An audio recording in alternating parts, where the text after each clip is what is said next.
Hello, everybody. Welcome back to the I Fox with Juice podcast. I'm your host, Juice, and I'm here with my co-host, Reen. What's happening, Reen? You know, I hate people like you. Like me? You know, you think you're so smart with your education. I can't even go follow through with it without laughing.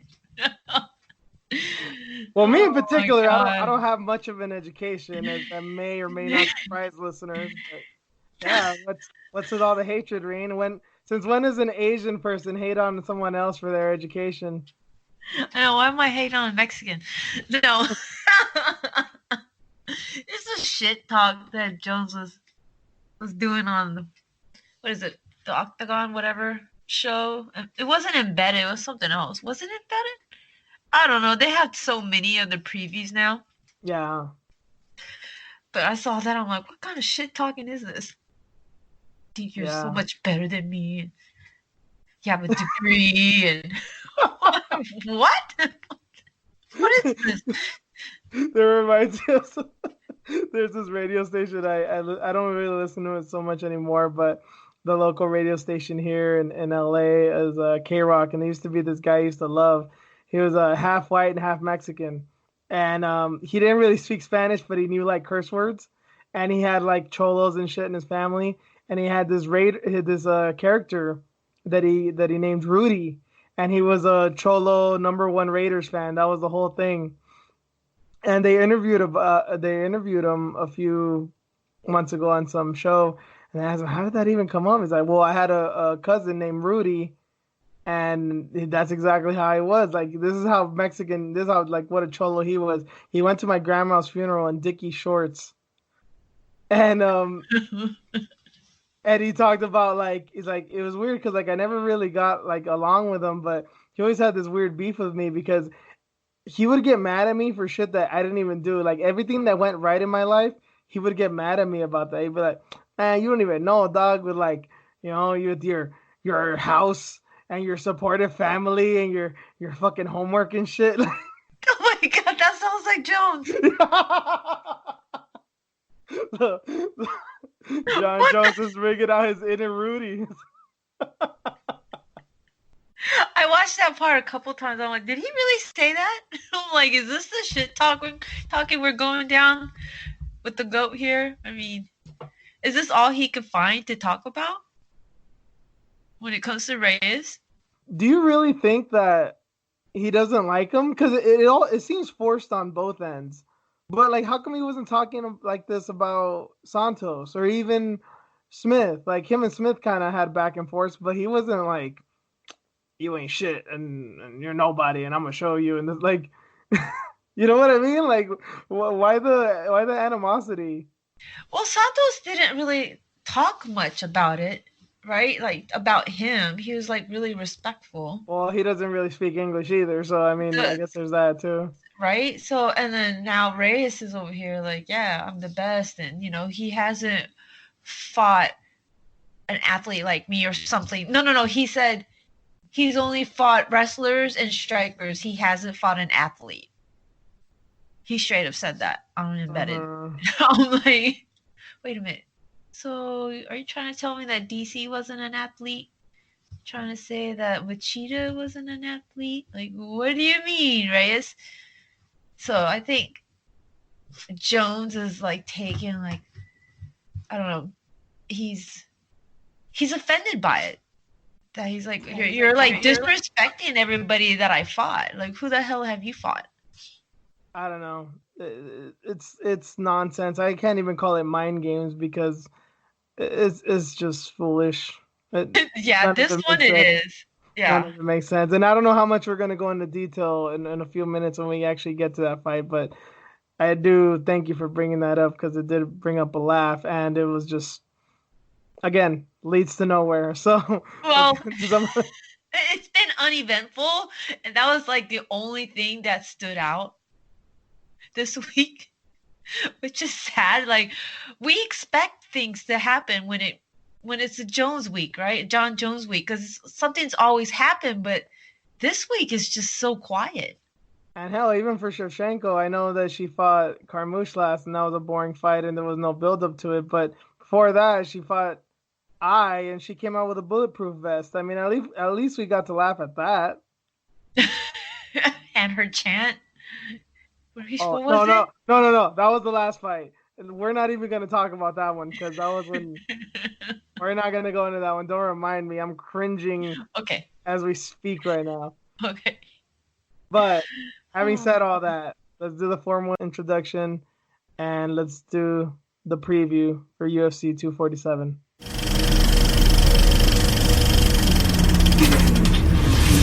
We're gonna start. Well, before we start with the actual fights that we're gonna cover, I wanted to give a mention to Austin Lingo and Andre Ewell. They're gonna be on the prelim portion, on the Fight Pass portion of this card, and those are two guys I have my eye on. Andre Ewell, he's been in the UFC for a while. You guys probably know him.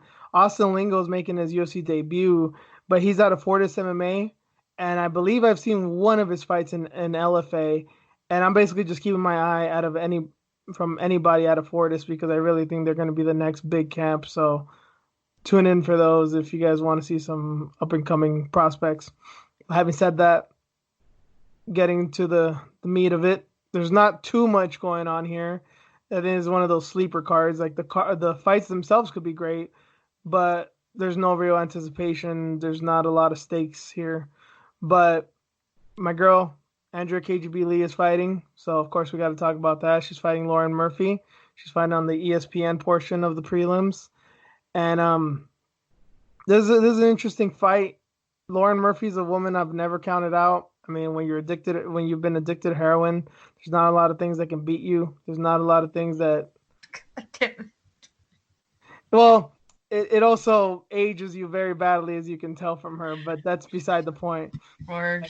That has nothing to do with the fighting stuff. But regardless, she is tough as hell. I mean, Miriam Nakamoto beat the fucking dog shit out of her for like 3 rounds.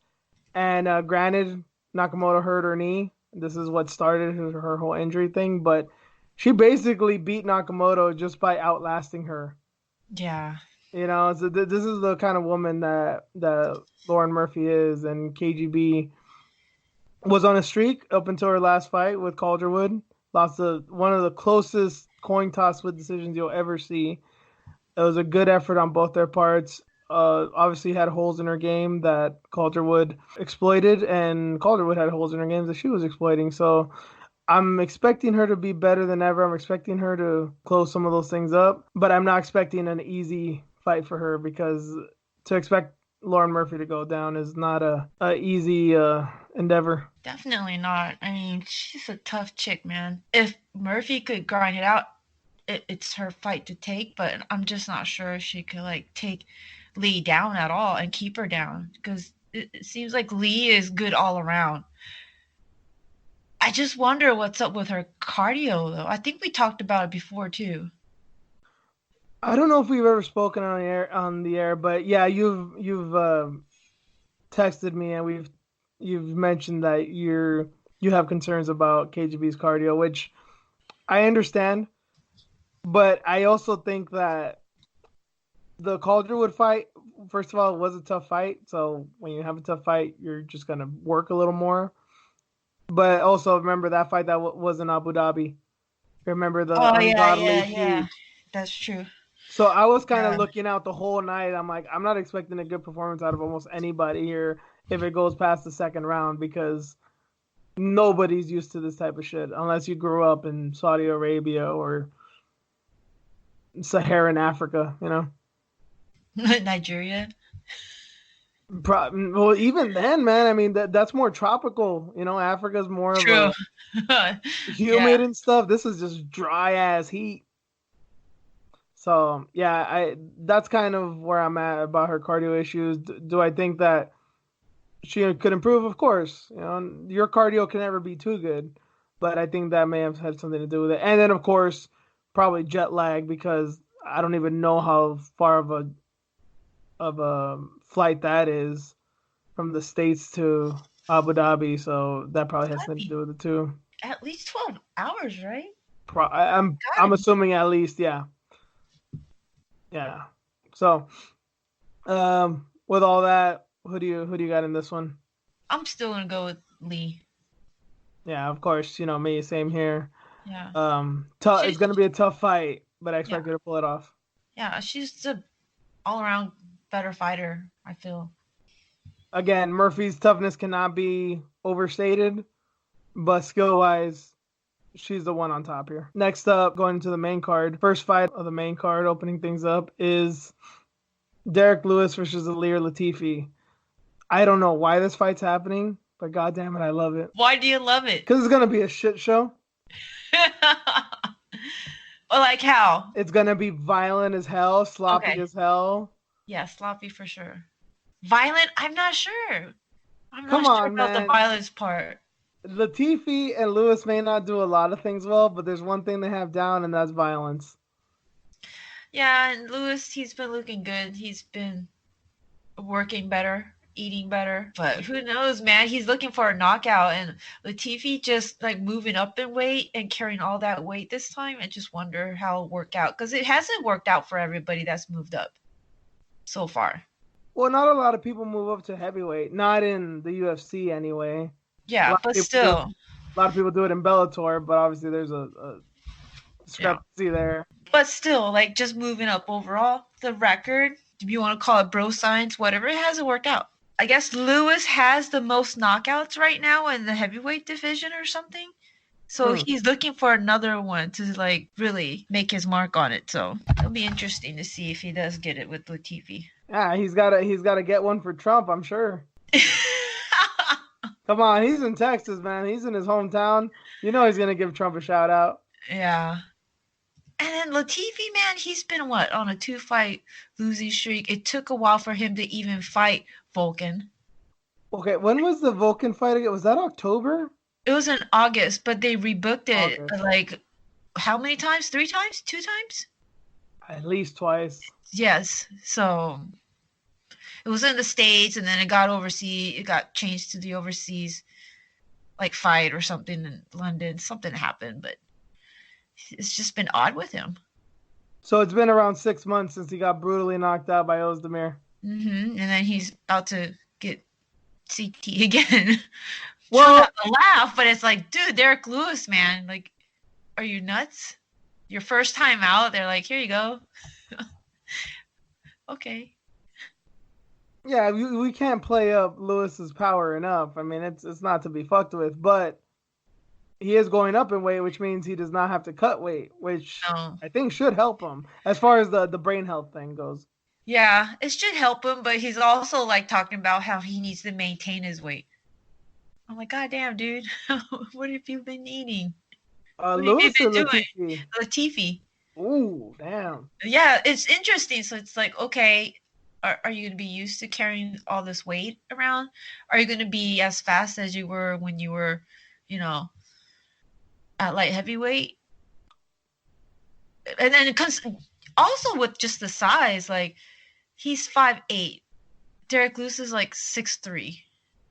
Yeah, but and the reach, and so yeah, this is going to be interesting, to say the least. And can you imagine if Latifi starts suplexing Lewis like he did to who was that guy? I think Tyson Pedro. Oh God! Remember that like a year or 2 ago? God, I mean, some shit. I mean, he might break his back, but that'd be a sight to behold. If he can do it, because Lewis has been looking slender, so it's a big possibility, man. Yeah, still a big heavy dude, man. You want to be careful. So pick predictions. My pick is Lewis, and I want him to get on the mic and say something crazy because it's in Houston, Texas.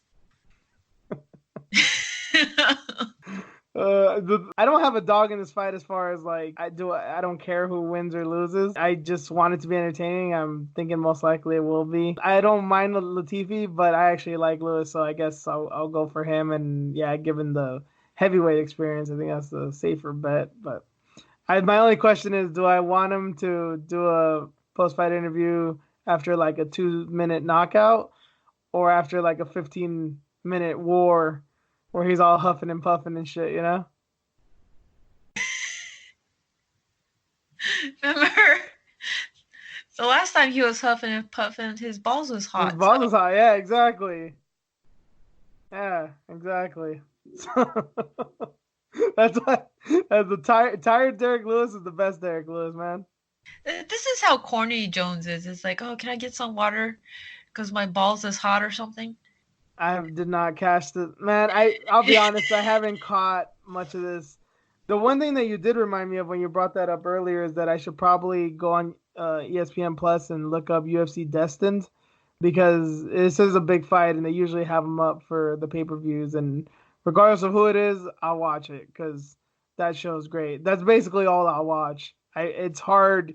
It's honestly, it's a bit of a chore for me to watch embedded, especially day by day or binge watch it. It's just like, Well, this is during a panel, like they were being asked a question by the media, so it was like a media scrum. So it was Jones and Valentina and Derek Lewis for this one, and yeah, Jones is so corny, like he can't come up with his own lines. He has to use Derek Lewis's line. Like I'm like, really? You're so fucking corny, man.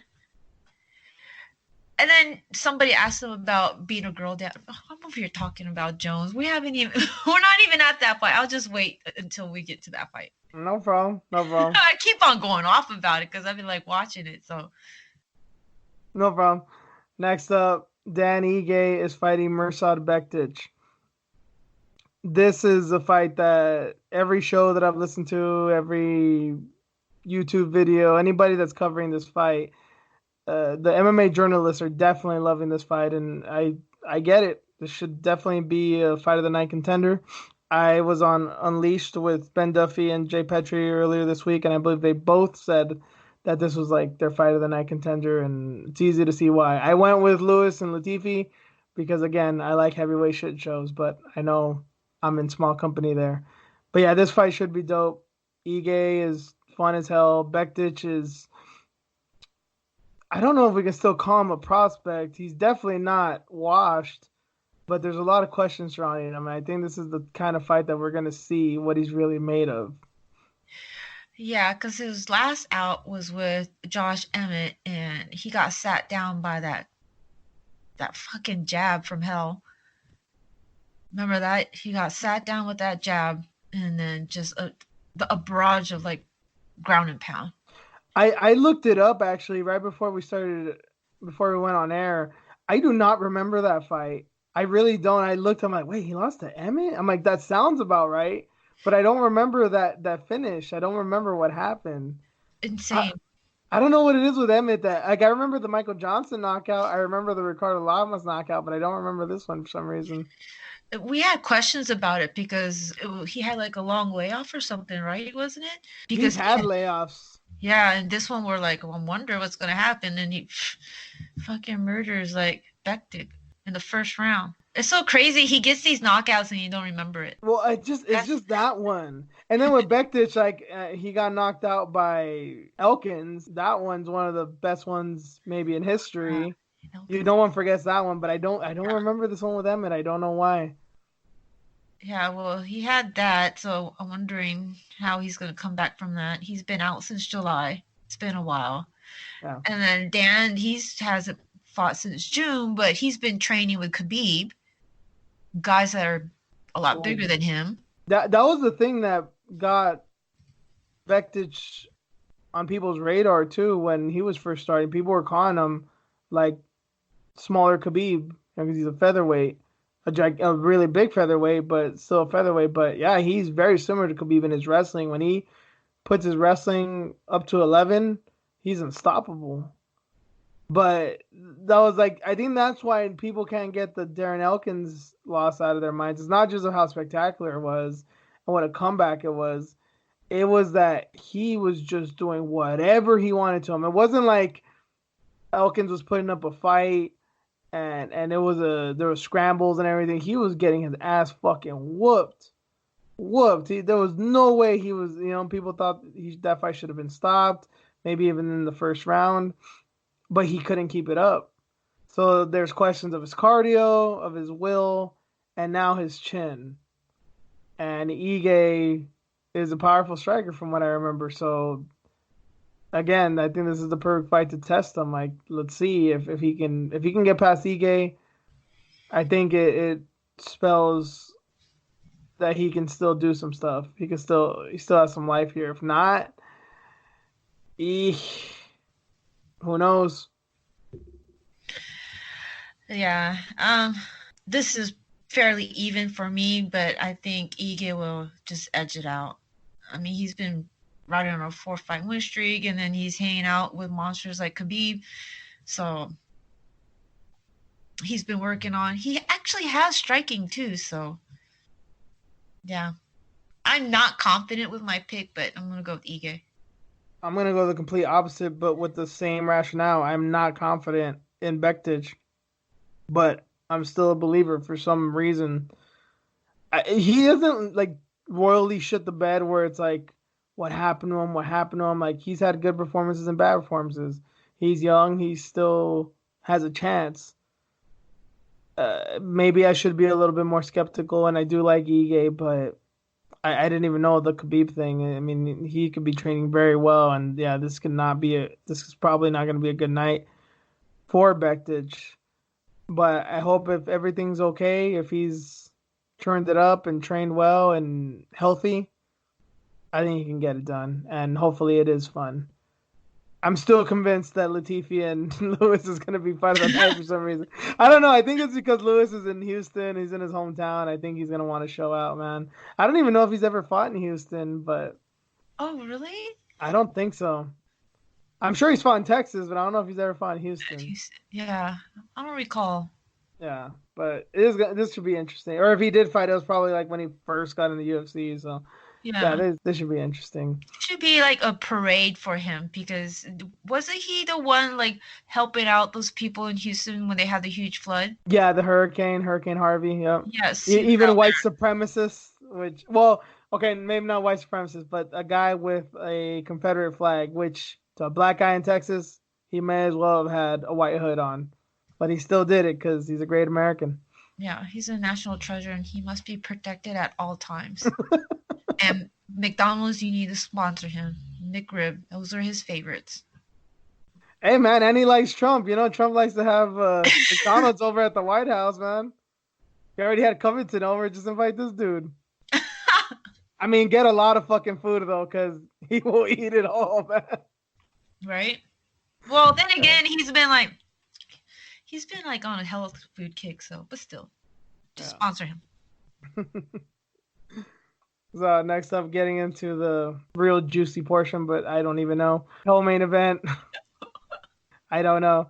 Co-main event, Katlyn Chookagian is challenging Valentina Shevchenko for a flyweight belt. Speaking of the Unleashed from earlier, they came to me with this one. It was just, again, Shevchenko's, I don't know if she still is, but is a 10-1 favorite last I checked.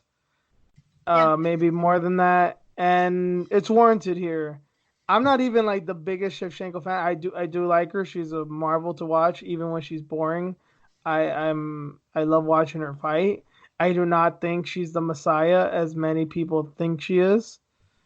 But this fight just is not going to work out well for Chookagian. If you've seen Shevchenko versus Holly Holm, you've already seen this fight. That's exactly what's going to happen. The same thing. Chookagian is mini Holly. Yes. In every way. The only thing she does more, she punches a little bit more. She has a little bit more active. That's it. There's no other difference. It freaked me out a little bit when I saw Katlyn like walking across, and she had that long hair, and I'm like, wait a minute, that's Holly. I'm like having PTSD. I'm like, wait a minute, what's going on? Holly gets another title fight? I was gonna say, you're getting all mad. You threw your remote at the TV. This bitch, she got another title shot. Yeah, it looks just like her. I'm like, oh Lord. But then again, Randy, I know you're racist and you think all whites look alike. But it's true in this case. It A little really bit. is. Yeah, a little bit. Like when she was moving really fast and was all dressed up and got her boots on and everything. I'm like, wait, that's Holly. And I'm like, oh wait, no, it's not. It's my I fellow Armenian. It's funny about the Holly fight when Shevchenko fought Holly a few years back. I knew this was after she lost to Tate too, so Holly didn't have this reputation as like she's gonna lose against the really good girls. At that point, we knew Shevchenko was good, but we didn't know how good. And I predicted that fight almost exactly. I knew that she was gonna get just outpointed. The only thing that surprised me about that fight was the fact that Holly dropped her in the first round, which was kind of a slip. But I mean, I'm not gonna take that away from Holly. It was a good punch, but she did kind of stumble a little bit. But the 4 rounds that followed, it was exactly how I pictured it to be. Because even then, I already knew what Holly brought to the table, and that's exactly what happened. And there's nothing that Shukagian's done to change my mind. Yeah. It's not like Valentina hasn't seen it all, right? Like she's been around. Chikugin's what? She's fought a total of 17 times.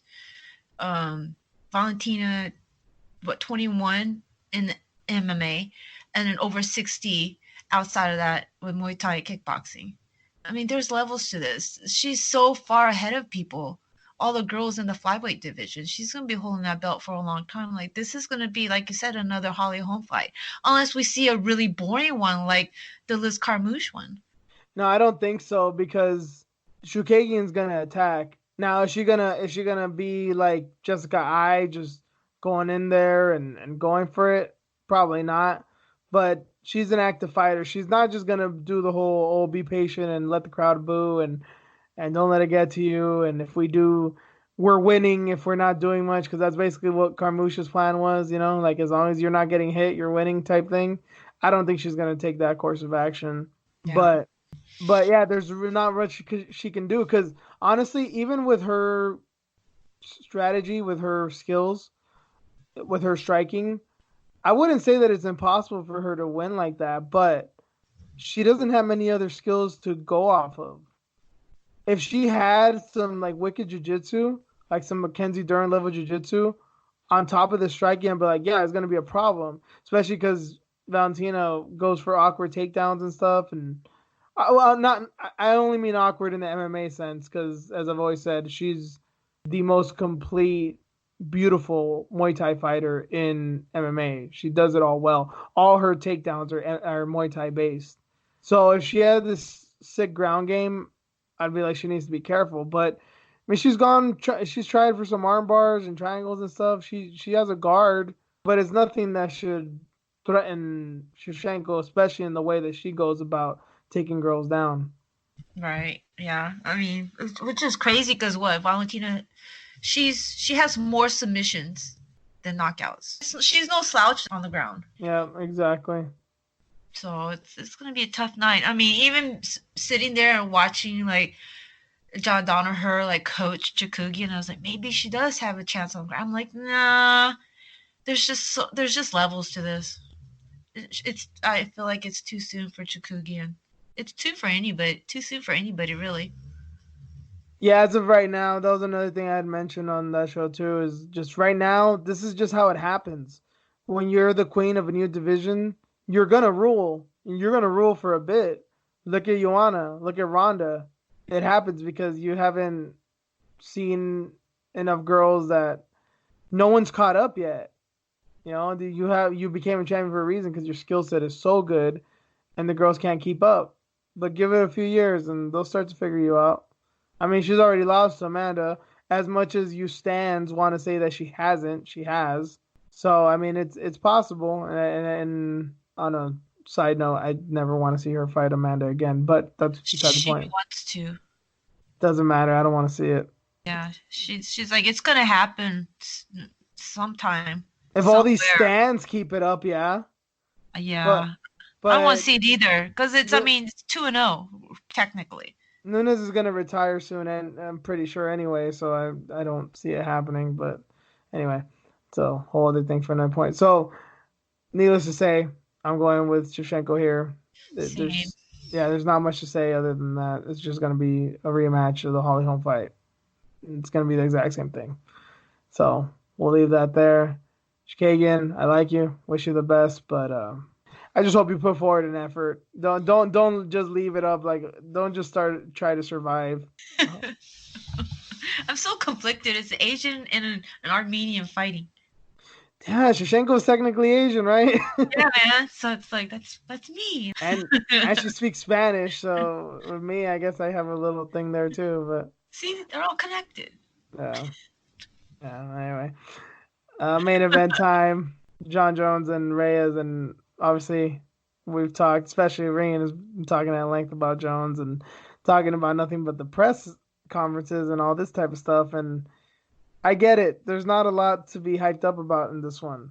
I will say the one thing that does intrigue me is that they both seem dismissive of each other.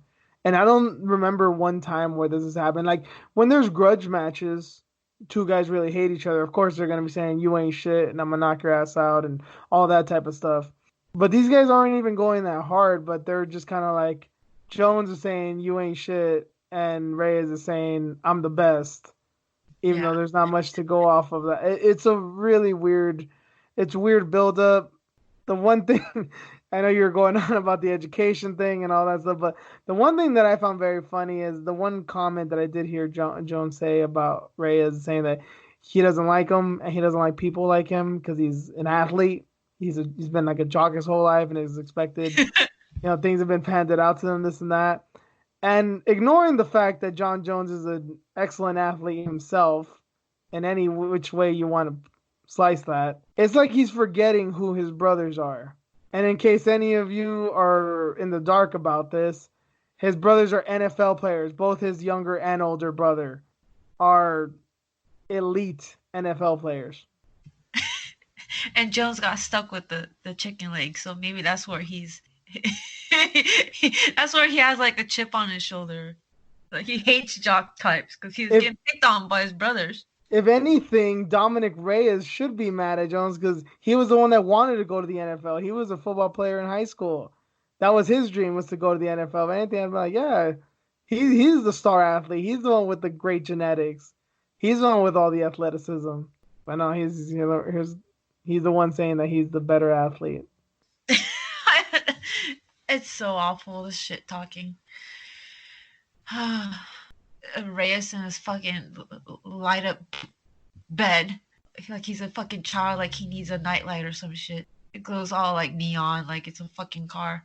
It's so corny, and then just John Jones and his poor shit talk. And somebody asked him about being a girl dad, and he had his girl stand up and was like, oh yeah, it's the greatest, it's the greatest thing, and when they grow up they're gonna take care of me, and how that goes. And yeah, even though I really wanted a boy and this and that. And I'm like, what the hell? Like, you're praising them and also like backhanding them at the same time, like talking shit about them. It was just really bad. Like, what kind of dad are you? Do you think that they asked that because of Kobe? Yes, of course they did. Yeah. Which makes no sense, because what does Kobe have to do with John Jones? I know, and they're like not even in the same realm. Like, Kobe's a legend. John Jones, just, you're over here. You've done questionable things. And you continue to do them. But yeah, here we are again, John Jones fight. It doesn't seem exciting at all. I can't get hyped with this one. I want to see something spectacular, but I don't think we'll get that with John Jones. It's funny because this is reminding me a lot of the first Alexander Gustafsson fight. I mean, the whole thing with that one was Alexander Gustafsson is as big, if not bigger, than John Jones. So there's going to be he's going to have to deal with a big guy for once. Obviously, he already fought Gustafsson, beat him twice. Reyes is nothing new in that department. Much like Gustafsson, Reyes also has knockout power. He's a pretty technical striker. But because of all those things, like, yeah, is he a dangerous fighter? Yes. Is he a dangerous fighter for Jones? Yeah, he is. But he's faced this already. Mm-hmm. And I'm not saying he's Gustafsson, he's just going to do all the same shit that he did. But it's hard to envision him doing something really out of the box. Like, some people are even saying, like, this is reminding them of Anderson versus Weidman, because I don't know. I guess because Anderson wasn't looking so hot pre Weidman, and Jones hasn't looked so hot. I'm sorry, Jones hasn't looked so hot in the past year or so. I don't know. I'm not buying it. I know champs can get complacent, and I know they're kind of overlooking one another, but it's just there's not a lot to go off of here. I don't think so.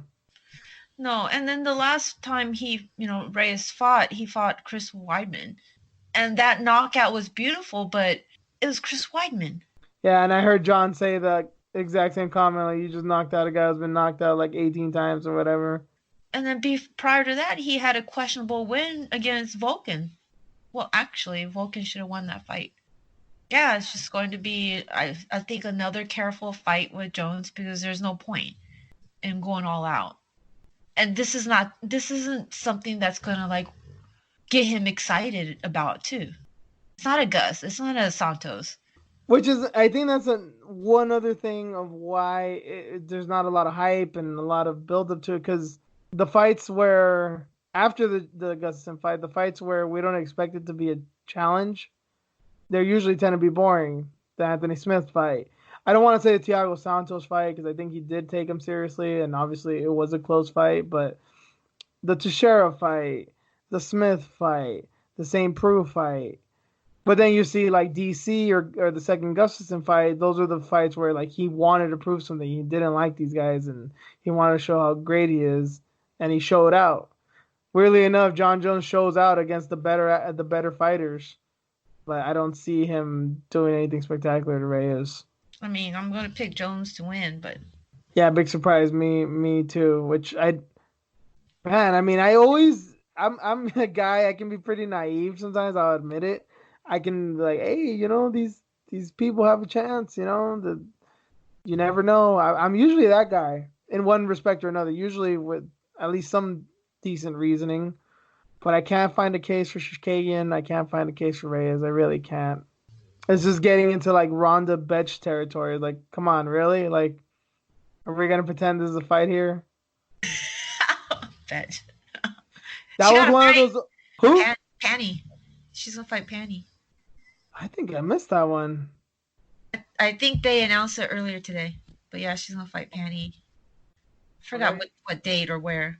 I would say an exclusive, but I don't know who wrote that. Obviously, you read that somewhere. But shit, news to me, especially on the WMMA front. Surprised I didn't know that. So thank you for that one, Rain.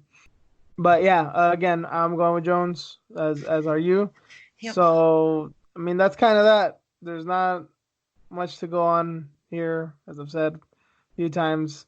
It can be a sleeper card, and that's basically all it's got going for it.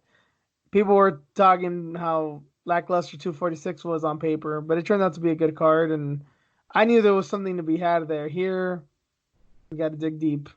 There's no two ways about it. Just waiting for March, because 248's around the corner, and got Weili and Joanna, and as I've said a million times, I'm here for it. But that's the end of that. That's the end of the preview for UFC 247. So let's get into some headlines.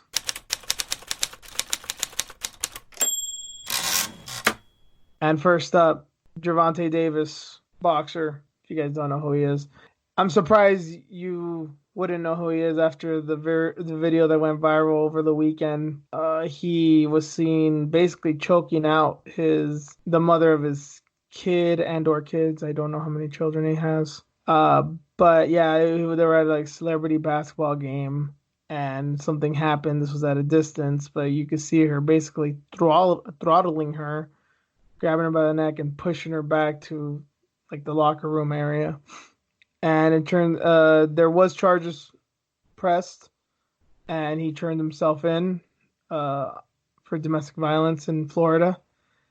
And I guess we're just waiting to see what happens. I mean, I hope they throw the book at him, but he's an athlete with quite a bit of money and also a connection to Floyd Mayweather, who I'm sure can get him out of some jams. So I don't know what to say here, Reen. It's just a troubling, fucked up story. I'm sure you have a lot to say about it, though. Well, I read that there was another video where an incident happened outside where she was actually getting hurt. Like he was physically hurting her. Like hitting her hitting or her. Yeah, hitting her. mm, So I'm not sure if there's any truth to that because we don't. There is no video on that, but definitely saw the video where she was getting dragged outside and nobody did anything. There's kids all around too. You can see in the video. mm-hmm. Nobody did a damn thing. Even her homegirl that was sitting next to her. I believe that's her homegirl because she's over here like putting her hand out like, no, don't go, like without really getting out of her seat to stop it, to help her. If it was my girl, I would have definitely got out of my seat. I don't care who the fuck you are. I'd have to pray to God that just somebody fucking saves me from like whooping this man's ass, even though he's a boxer. Right? Like if you seeing your girl get dragged out, like nobody did anything. Like there's no reaction. Would you have had a reaction as a human fucking being? Like would you have had one? Oh, I mean, there was definitely reaction if you saw the people around there. They were just utterly shocked and One guy just terrified. walked away. You know what? I didn't really take a good look at that area. I didn't see any action happening. Yeah, it's not like I saw someone chasing after him or anything.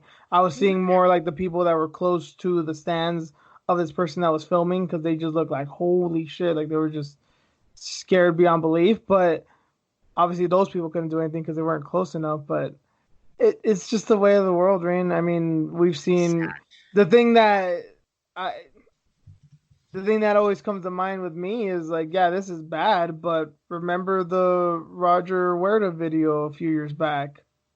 When the girl that was getting beat up and then he went over and choked the dude out, that one?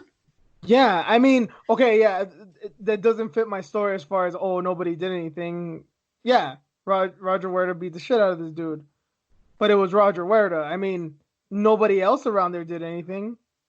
They just saw a woman get knocked unconscious by this like probably almost 300-pound man, and nobody did shit. Nobody even looked to like say anything or like to approach to call the cops, anything.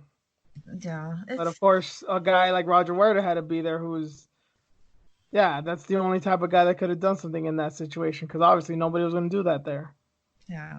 I mean, maybe nobody did anything because they didn't want to make a huge scene at this charity event where there's kids, and it was just easier to let go, or it's just nobody's trained enough. Maybe nobody has the courage to stand up, and Oh, for sure you that. know, everybody's so quick to just pull out a phone. And this is Mm-hmm. what I told the mom not to just the other day. Actually, I'm like, this is the reason why I train so hard. This is why I want my son to train too, because we are so quick to pull out a phone. There's nobody. Nobody's gonna help you. You have to basically watch your own back at all times. Protect yourself at all times is always in my head, because this is the way of the world now. The likes, the clout, videos going viral, and it's sad. And she kind of told me a story about what happened with somebody like chasing this person with the video. Like, yeah, it happens everywhere all the time, and it's so sad. I mean, I wish like this is the type of things that I see, and I'm just like, I wish people would gravitate towards learning some kind of martial art, something to protect yourself, something that would empower you, give you the confidence to at least stand up for yourself or stand up for somebody else that needs help.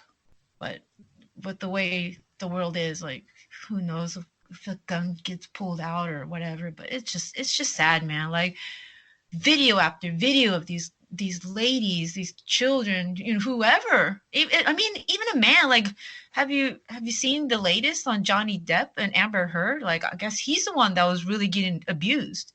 Yeah, like a finger cut off and whatnot too. Like all this shit. There's so much shit happening. Like, come on. You know what? I heard something about that. I knew from years ago that the rumor, or the strong rumors, were that yeah, that Johnny Depp was abusing Amber Heard.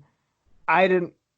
I don't know what if there's validity to. I kind of heard like, wait, Johnny Depp's getting his ass beat. I was like, wait, what are you talking about? Supposedly he was the one beating the girl up, but I don't know. I didn't go into details about that, but yeah, I mean, it's Hollywood. Crazier shit has happened. And, I mean, in this case, that's not good. And I don't know. I that's a whole other topic that I can't even really touch Yeah. on right now because I'm very ignorant about it. But in this case with Gervonta, I just seeing the dude, I don't know. I wasn't surprised. I really wasn't surprised by this. What I was surprised by was just what a fucking moron he is to just do this out in public. I'm not saying, oh, we'll just beat her in your house. That's the right way to do it. Obviously, you should never put your hands on a woman. But in what fucking world does he live in that he thinks that this was okay? Yeah. What did she do that was so wrong? What did she do? The weird thing is the one, maybe this is why I told you, Rain, that I wasn't paying attention to the people around her because I was paying attention to her and she had glasses on. So, and it was far away. So again, you couldn't hear what was being said and you couldn't really see her face, all the expressions on her face because she had these big sunglasses on. But from the little that I can tell, the little that I can decipher, she looked obviously horrified, but also like she kind of knew what was coming. And that was the thing where I'm like, that was the most disturbing thing to me about it was It's happened before, kind of thing. it's oh of course it's happened before, but the thing Yeah. is if he's willing to do that in public, what the fuck is he doing in private? It's horrible, man. He's only like 25, right, or something. Yeah, he's very young. Jeez, man. He's going down that path already. Like he's a successful boxer. Successful boxers usually have a very shitty past, usually. Yeah. The story in boxing is if it wasn't for boxing, I'd be dead or in jail, which is inspirational and everything, and that's good. Work out your demons through sport and through something positive, but these people have fucked up past a lot of them. Some people find boxing and get rehabilitated, or Mhm. martial arts and get rehabilitated. Others, obviously, there's Gervonta Davis in boxing. I don't know if you heard about this thing with Sergey Kovalev a few weeks back. He's also a terrible person. In MMA, obviously, we've had War Machine and Alexander Emelianenko and all kinds of characters.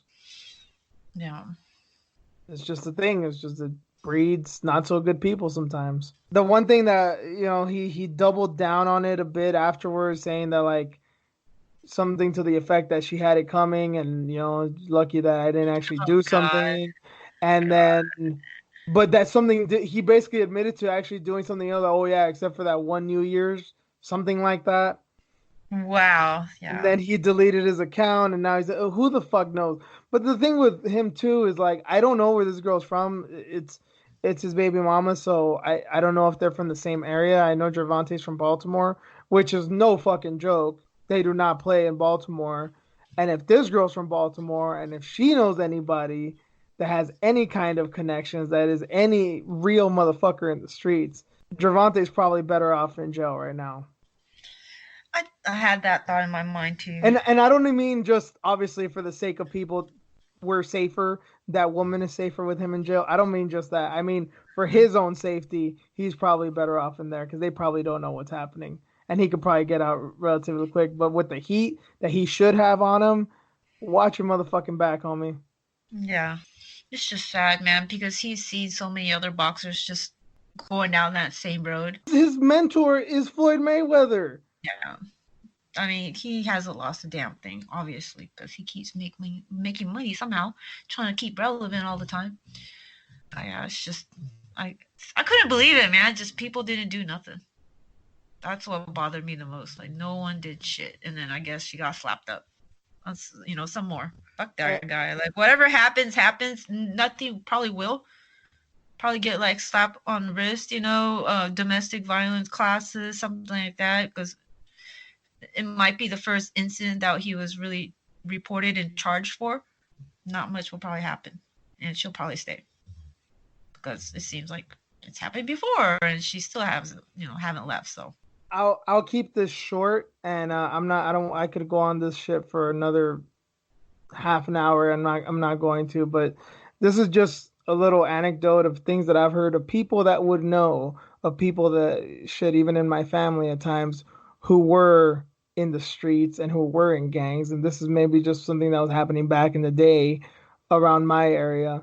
If you got caught, if it came out that you beat up your girlfriend, your wife, or anything like that, if you beat up a woman and you were in a gang, it was a rule that your gang would jump you. You would get punished. I think it's more of a thing of like, don't bring heat to the block. That's not a wise thing to do, obviously.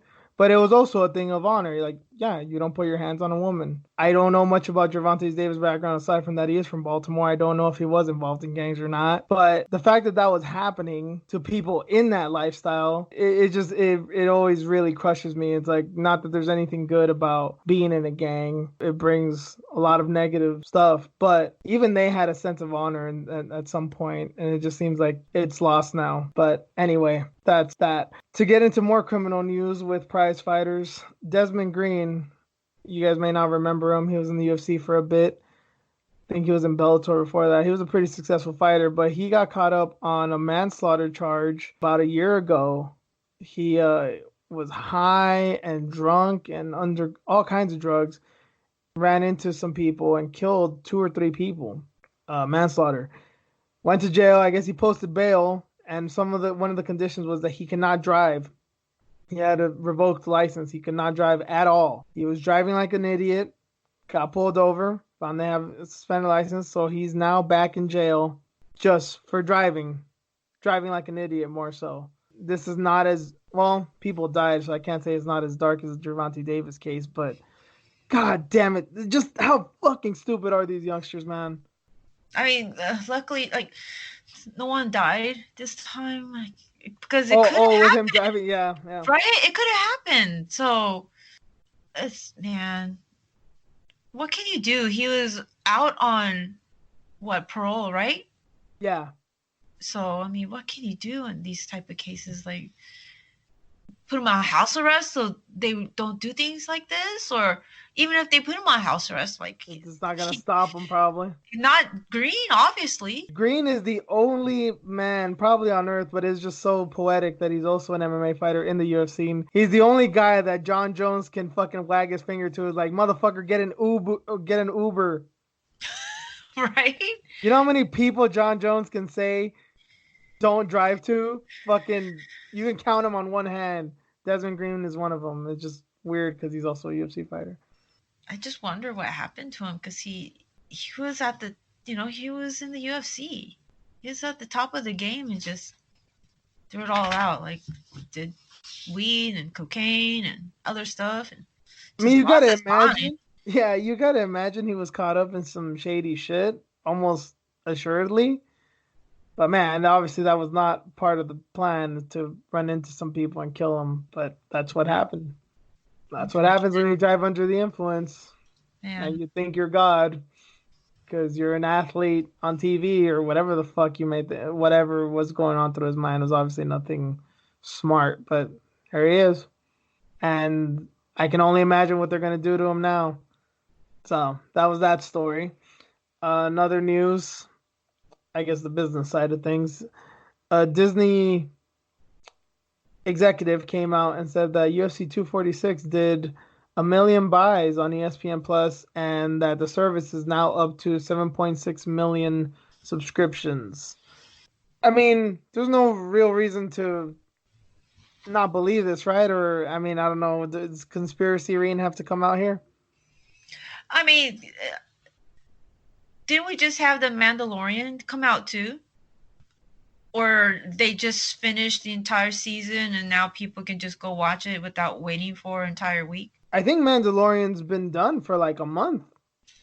So people can just, if they want to, just... Because I'm trying to figure out, like, how are they coming up with these numbers, and how are these customers, like, all of a sudden subscribing to this? Because there's got to be other factors involved. Maybe, like, other announcements of what's going to happen with, the Marvel universe. There should be, like, a couple, like, series coming out. The Mandalorian wrapped up so everybody could just watch it, or anyone could watch it at any time. They could binge the entire day and just catch up with the whole season. Like, I wonder if those numbers contribute to this. Like, it just can't be Connor and, Donald. Well, that's the one thing I'm wondering about too. Is this number just ESPN Plus, or is it Disney Plus, Hulu, the whole shebang bang, or are they adding them all together? It's like 3 million from ESPN, 4 million from Disney, and 1 million from Hulu or whatever. Well, it says that the large part was in growth due to the bundle service. ah It's ESPN, Hulu, and Disney Plus. So I'm just wondering, like, what are they trying to say here? Are they trying to say that because of Connor, this is what they got? But wait, hold on. It's not just ESPN that's part of this package.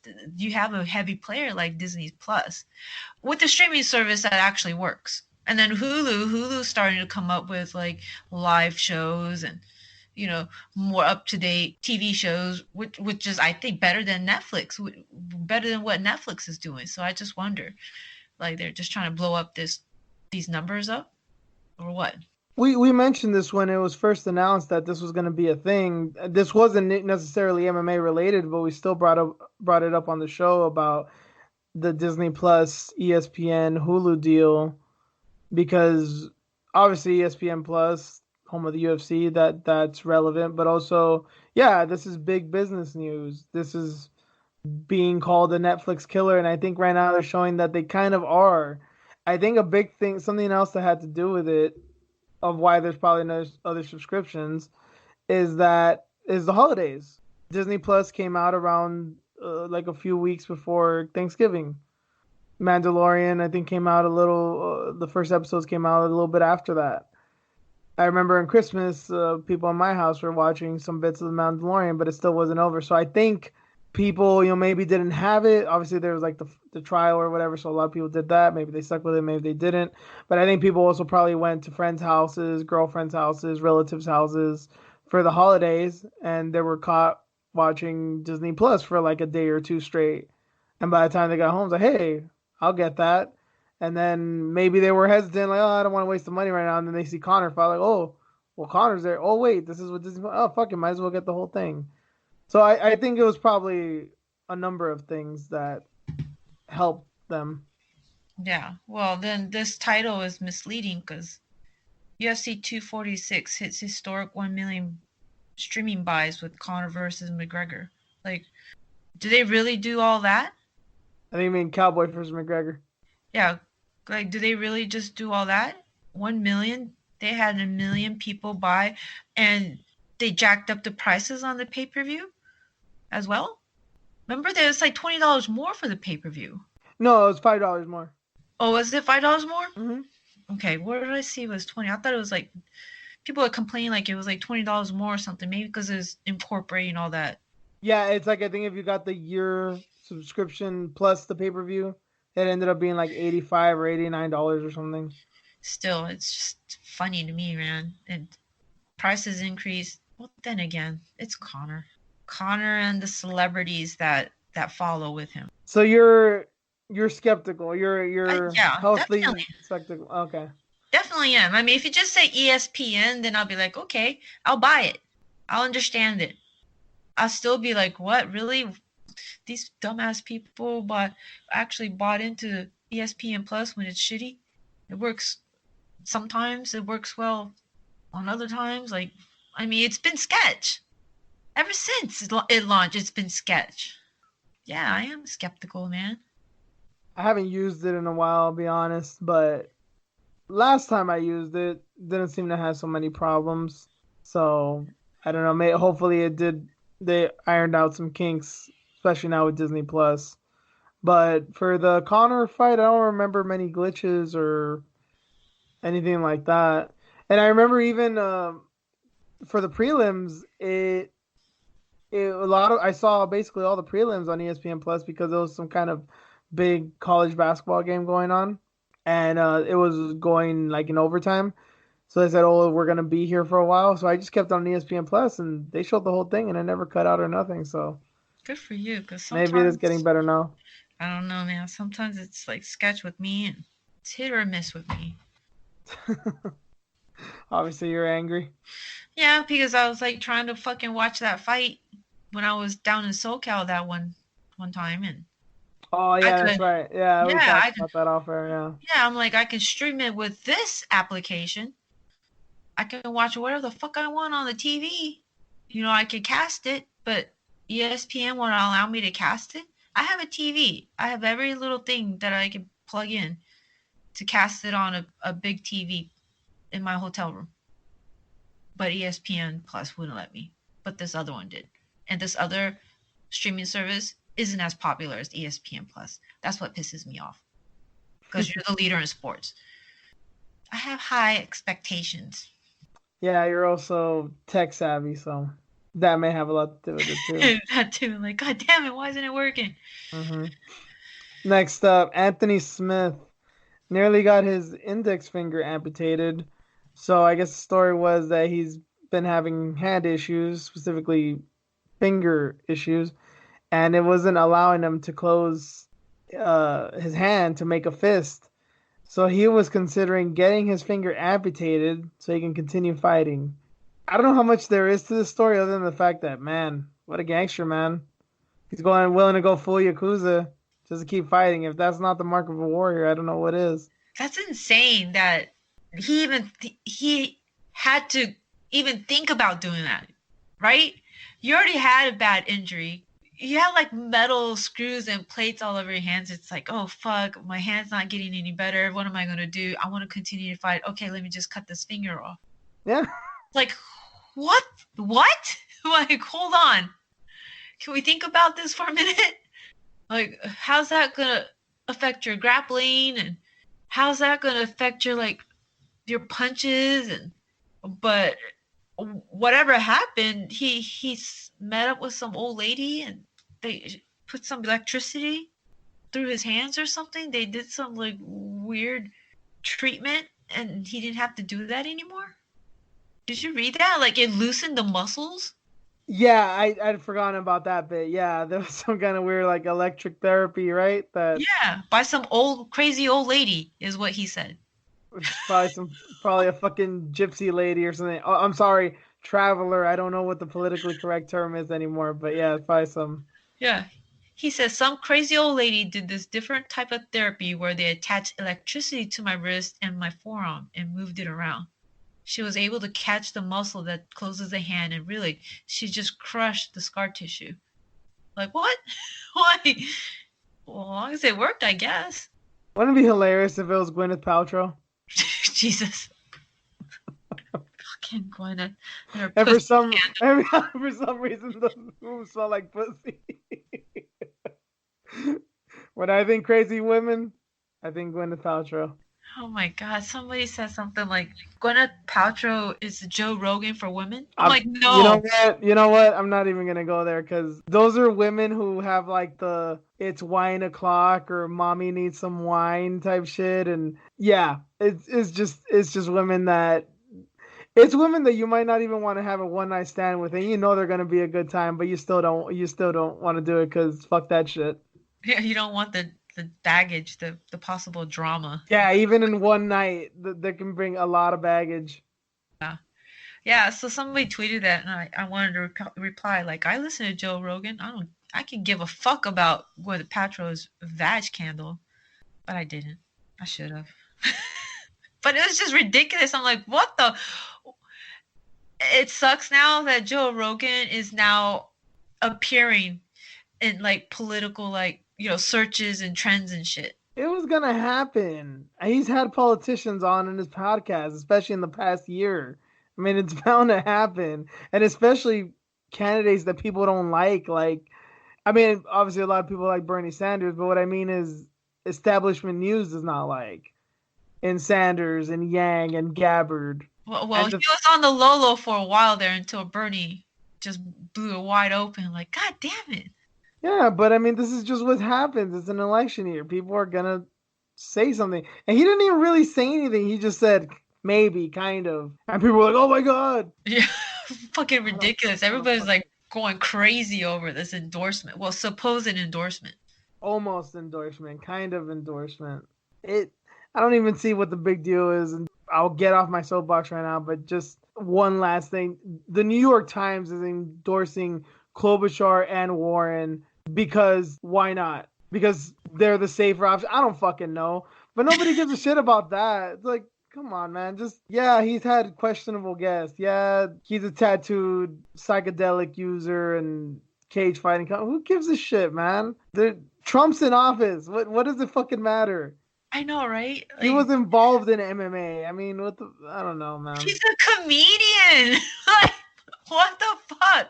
Even he said, if you're following my advice, you're pretty stupid. Right?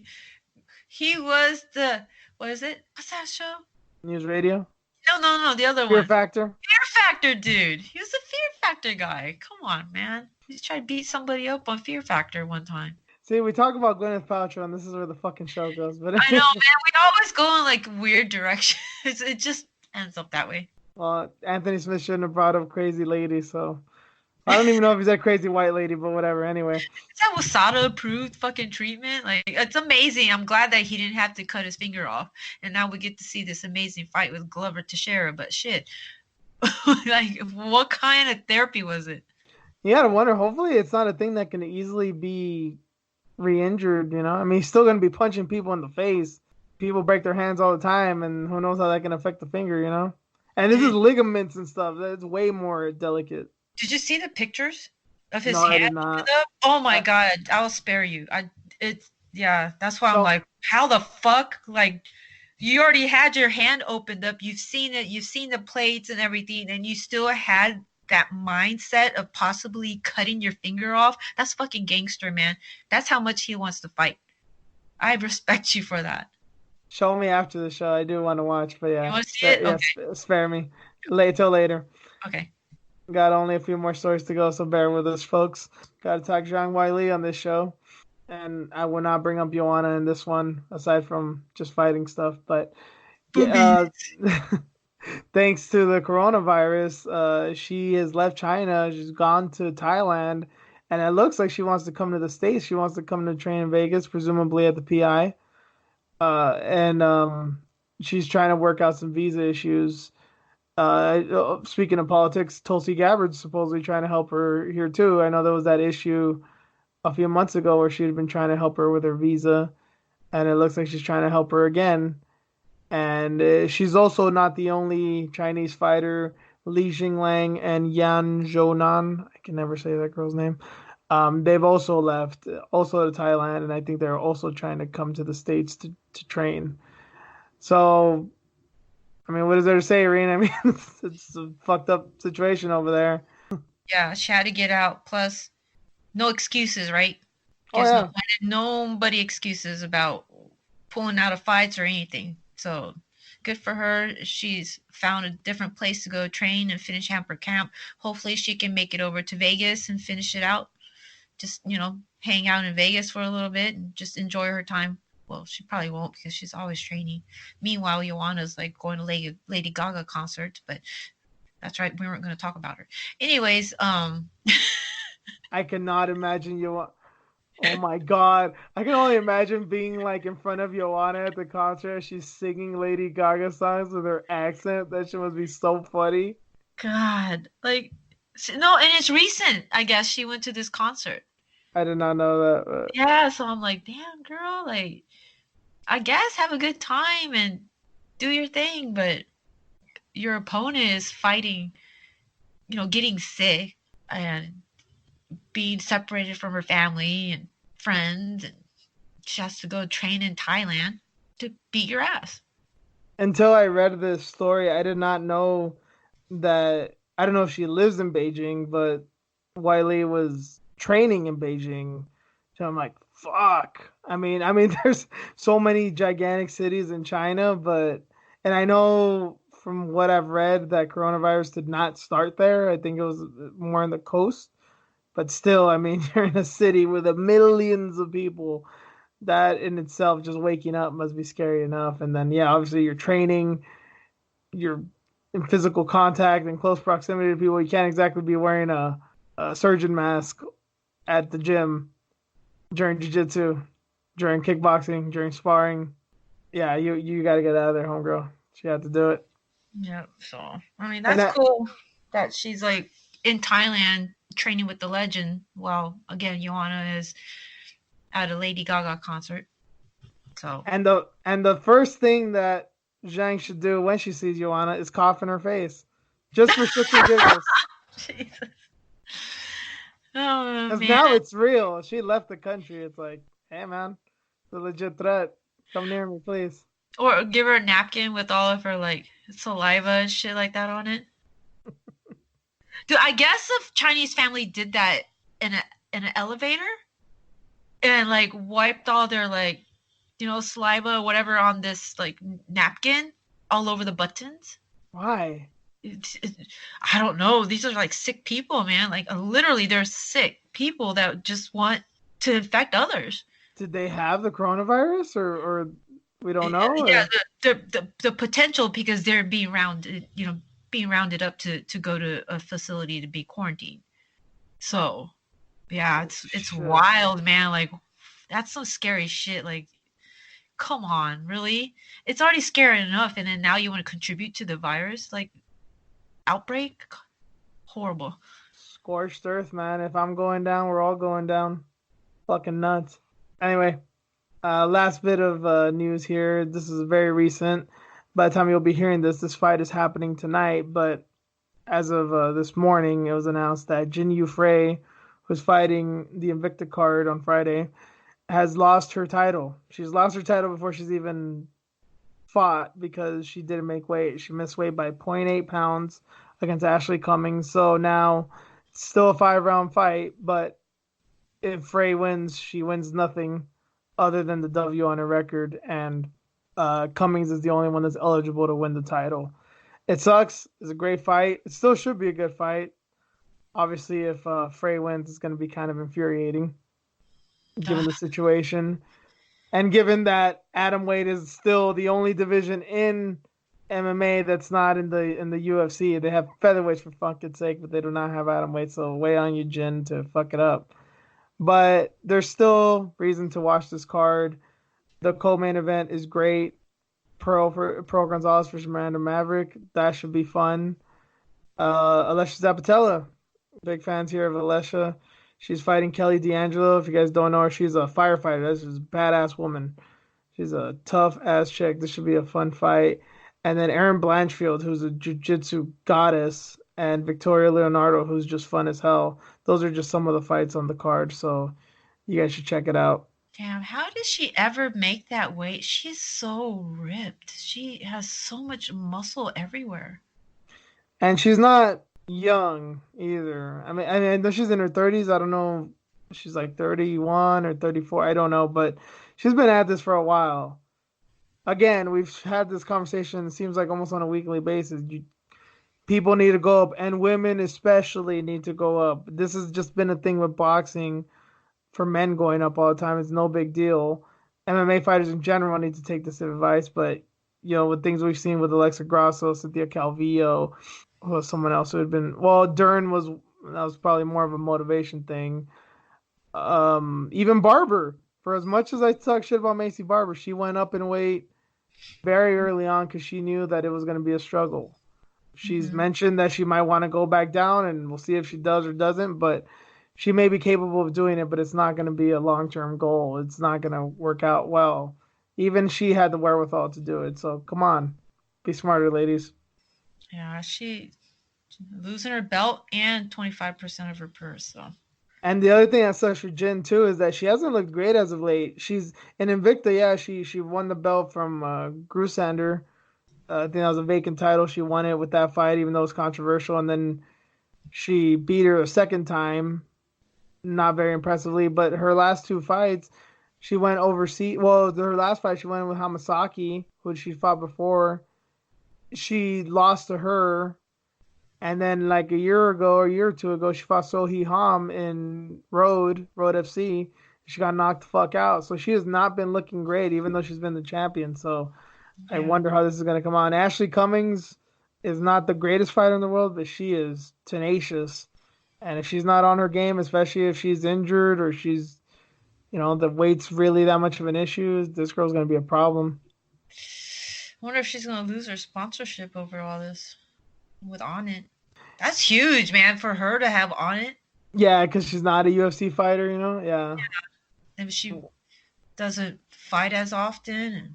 And And I yeah, think it's a wait and see thing. I think it's, if she knocks this girl out in the first round, then yeah, she's probably not going anywhere. But yeah. if she does not look good and gets finished in a round or two, yeah, probably. who knows what's gonna happen to her. But yeah, unfortunate, but still, you guys should watch this card. It's really good. A lot of good fighters on, and a lot of good matchups. And again, shout out to Alicia Zaptella, only fighter to give me an interview so far. So always gonna root for her. But moving on from that, that's it for headlines. So let's get into some matchups.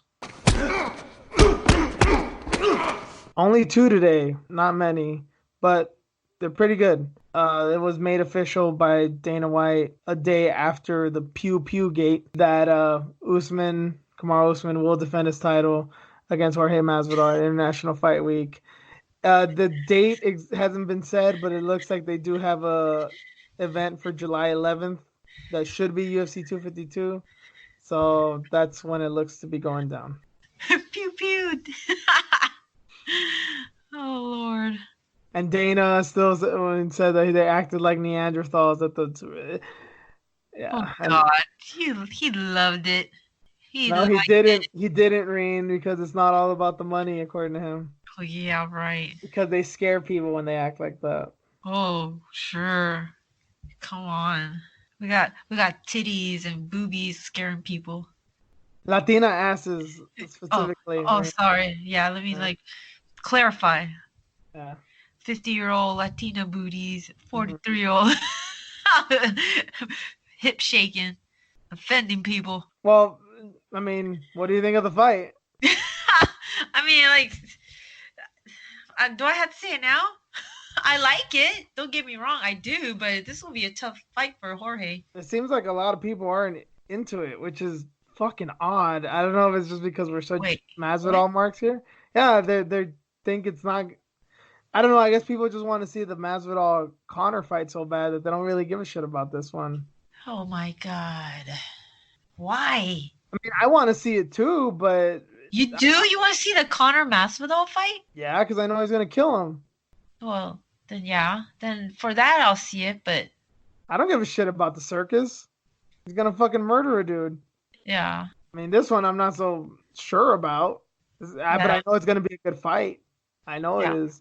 Because the thing that Masvidal has his issues. I still think some of them are present. I still think if you put him in a certain fight, he's still kind of going to want to do what he wants to do.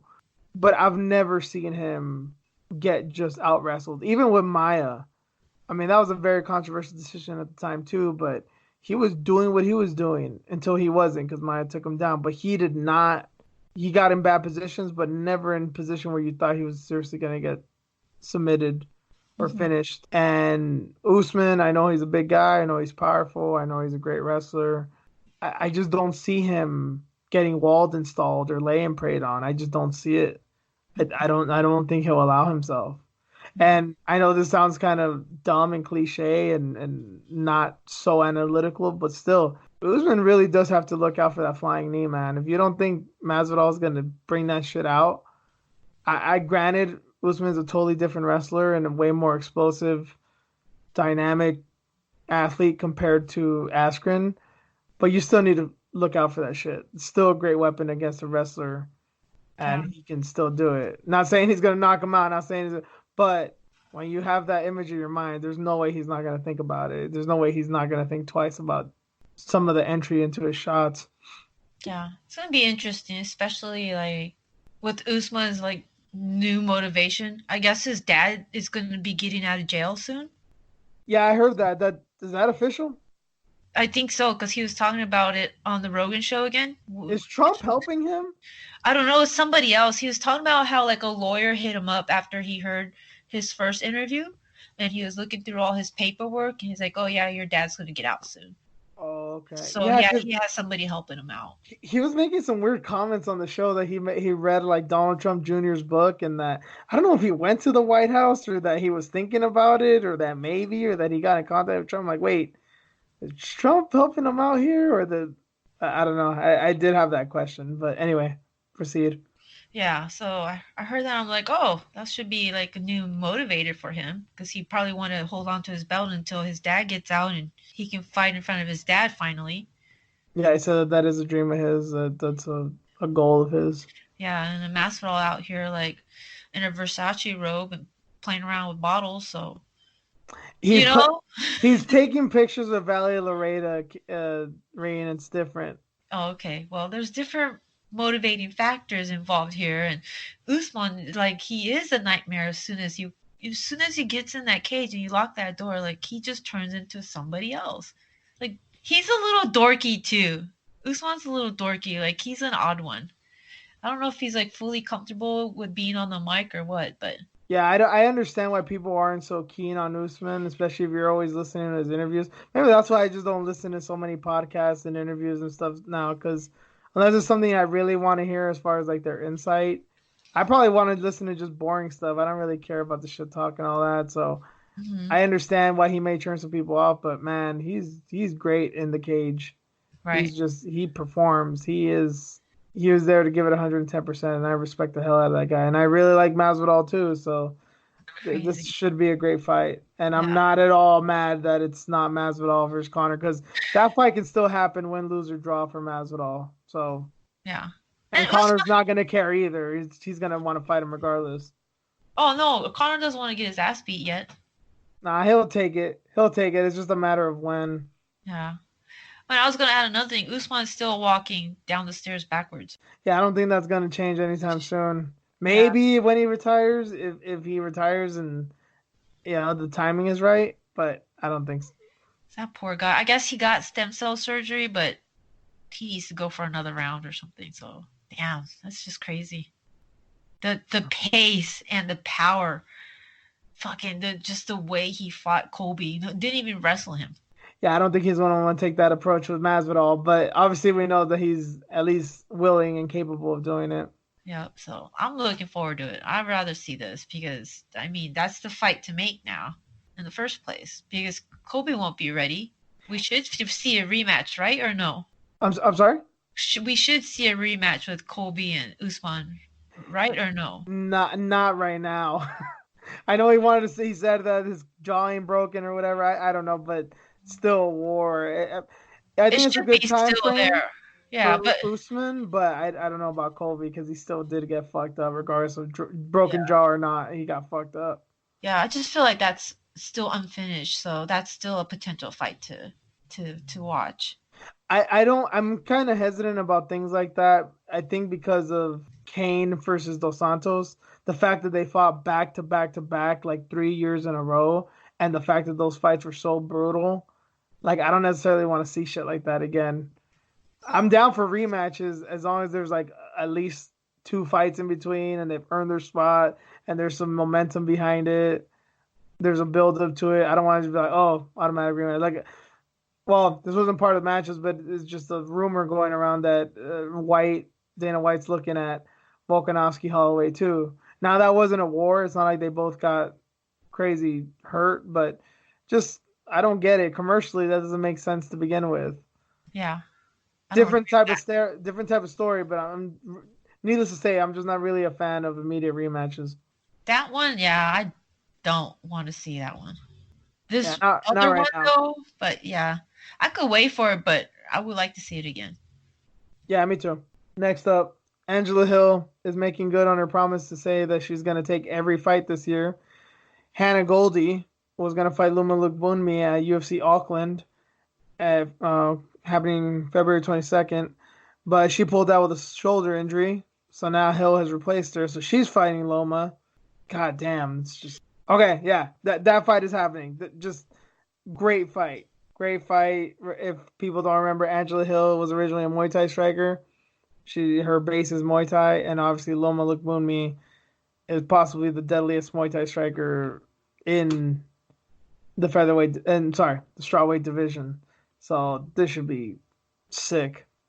Dude, I love Angela now. I'm a huge fan now. Like I was questioning her return to the UFC and just her sketchy, fights she's had, but now that she's just like, fuck it, I'm just gonna fight anybody. I'm like, I love this, and she's winning these like short notice fights.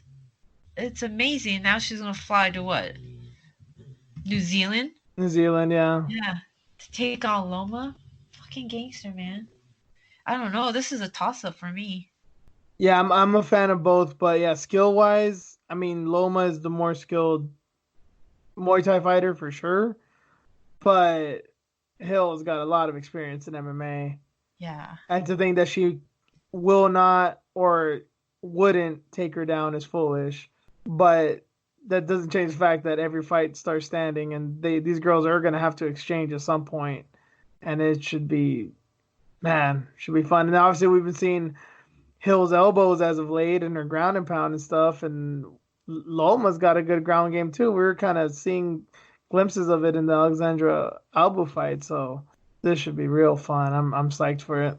Yeah. Speaking of Abu, she got cut. I mean, she was on a 2-fight losing streak, but I'm I'm not gonna say anything. No comment. Go ahead, Reed. what? She got a body on her. She bodied up. Yeah, Yep. yeah, She got a booty on her. She's a cute girl. yeah, People were saying she was hot.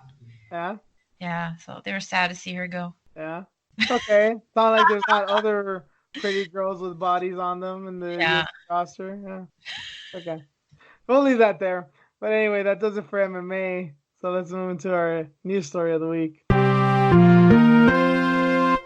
Headline is Mumbai tests traffic lights that stay red if you honk your horn. So Mumbai, India, if you guys do not know where Mumbai is, possibly the biggest city in India. And if you've never seen any videos or anything coming out of India, the horns never stop. The traffic never stops. The people never stop. The horns never stop. So they're testing this new technology that if you honk your horn, if there's a certain amount of decibels that it goes over, the light basically resets itself because there's a timer on it, and it'll stay red longer the more that people honk. I would love to be there on the first day that this gets implemented. I just want to see what that intersection looks like. I don't understand this concept. Like, yeah, they're trying to stop or reduce noise pollution, right? But wouldn't it stop like production and whatnot? I mean, people are gonna honk the horn regardless. Well, And they need to change it up real quick. I mean, hopefully the bad habits will go away quickly, but I don't see it happening. And there's too many cars out. You know, somebody's gonna like honk that horn, and they're all gonna have to just sit there a little bit longer when they could have just dealt with noise pollution some other way and still kept it moving, right? Like they're gonna be pissed off even more. It actually is kind of this is actually kind of scary in a way because this is it's not just of a thing that they gotta adapt to this new technology. It's kind of a cultural thing. I want to say it was the Gabriel Iglesias. I think the comedian. I think I saw a special of his. I'm pretty sure it was his, and he mentioned going to India, and I think Mumbai specifically, and that he said that the whole honking thing, it's not just a thing of like, oh, they're impatient people and they're assholes honking at one another. That's their, he's like, really, he's like, the traffic lights are just a suggestion. They don't really follow it. The way that they get around is they're like bats. It's like they're blind. They're going on by fucking sonar. Yeah. And the honks are like, if you honk 3 times, go. If you honk long, I mean, stop. Like they have like their own little language within the honks. So basically, they're gonna force them to not honk. So in that case, it's almost like you're learning to drive again. Yeah, if I'm not mistaken, not only do they have cars and bicycles and motorcycles, I mean they have like goats and chicken in certain areas, and Cows. yeah, they're like walking them in the street alongside like these motorcycles, and it's just nonstop traffic jam, but they somehow keep it moving. It's constantly in motion. Via honks. Yeah. Uh, So I don't know how this is gonna work out for them, but it could legitimately end in a disaster. It really could, but I'm here for it. I want to see how this unfolds. yeah, we're gonna have to do a follow up on this and I see. will definitely keep an eye out because this is so amusing to me. Yeah. Wow. Okay. It's insane, man. And if I don't know if we do or not, but if for whatever reason, if we do have an Indian listener or someone who has been in India, hit us up and let us know if this is gonna be a disaster. Let us know if this is a terrible idea, because I just find it funny and amusing. But maybe this is some serious shit. Interesting. Okay. But that does it for tonight. I want to thank you guys for joining us.